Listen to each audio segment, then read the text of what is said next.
Unlocking fractions in English, mastering a third of. Hello, and welcome to our English language learning series. Today, we'll be exploring the phrase, a third of. Understanding fractions in English is crucial for everyday conversation, whether it's about dividing a pizza or splitting up time. So let's dive into what a third of means and how you can use it confidently in your English conversations. The phrase, a third of, refers to one part of something that is divided into three equal parts. It's a fractional expression used in English to represent an equal division of a whole into three pieces. Imagine you have a cake, and you cut it into three equal sizes. Each piece is a third of the cake. This concept isn't just limited to physical objects.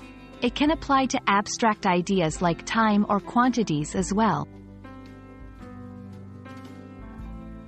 Using a third of correctly in sentences can seem tricky at first, but it's quite simple once you get the hang of it. You can use it for quantities, like saying, a third of the students are from other countries, or for time, as in, I spend a third of my day reading. It's also common in statistics and data, such as, a third of the budget was used for marketing. When talking about a third of, there are a couple of grammar rules to remember. It can be followed by both singular and plural nouns depending on what you're referring to.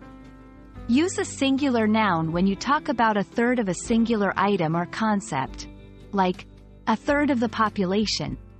Use a plural noun when referring to a third of a group of items or people, like, a third of the countries.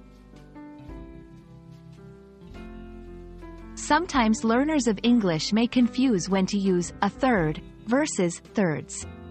Remember, a third is the fraction itself, while thirds would refer to the multiple units of this fraction, such as in, the cake was cut into thirds.